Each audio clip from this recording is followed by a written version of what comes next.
Russia ইরানকে সতর্ক করেছে লম্বা যুদ্ধের জন্য তৈরি থাকতে। কেন এমন বলা হচ্ছে?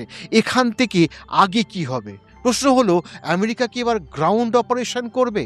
আমেরিকার A-10 বিমানগুলো মিডল ইস্টে পৌঁছাচ্ছে। A-10 বিমানগুলো গ্রাউন্ড অপারেশনে ব্যবহার করা হয়। থান্ডারবোল্ট বিমানগুলো ব্রিটেনে পৌঁছে গেছে এবং সেখান থেকে মিডল ইস্ট আসবে।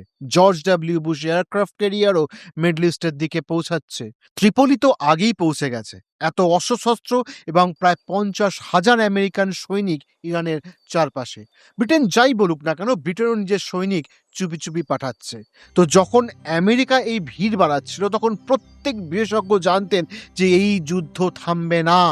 ডোনাল্ড ট্রাম্প যাই দাবি করুক না কেন, শেয়ার মার্কেট ওঠানামা করার জন্য যাই বলুন না কেন, অনবরত সৈনিক পাঠাচ্ছেন, ফাইটার জেট পাঠাচ্ছেন, তবে কিসের যুদ্ধবিরতি? ওসব জাস্ট ভুলে যান। এছাড়া আরো বড় খবর যে ইউএই এখন এই যুদ্ধে বড় ভূমিকা পালন করবে। হরমুজ খোলানোর চেষ্টায় ইউএইর বড় ভূমিকা থাকবে এবং মুসা আইল্যান্ড দখল করার চেষ্টায় ইউএই আমেরিকাকে সাহায্য করবে। এরই পরিণাম হলো দুবাইয়ের উপর হামলা, আলাদা ডেটা সেন্টার, অয়েল ডিপো এবং এয়ারপোর্টে হামলা হচ্ছে, মিসাইল পড়ছে এবং প্রায় 30 থেকে 40টি ড্রোন ফায়ার হয়েছে। এর কারণ হলো ইউএইর বর্তমান অবস্থান। রাশিয়া হরমুজে জবরদস্ত সৈন্য সমাবেশ করে রেখেছে।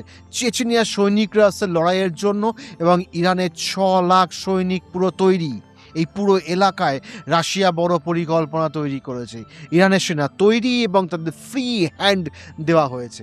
ইরানের সেনাবাহিনী ঠিক করবে যুদ্ধ কতদিন চলবে। যুদ্ধ শুরু হওয়ার পর 33 দিন কেটে গেছে, কিন্তু যুদ্ধ এখনই থামবে না।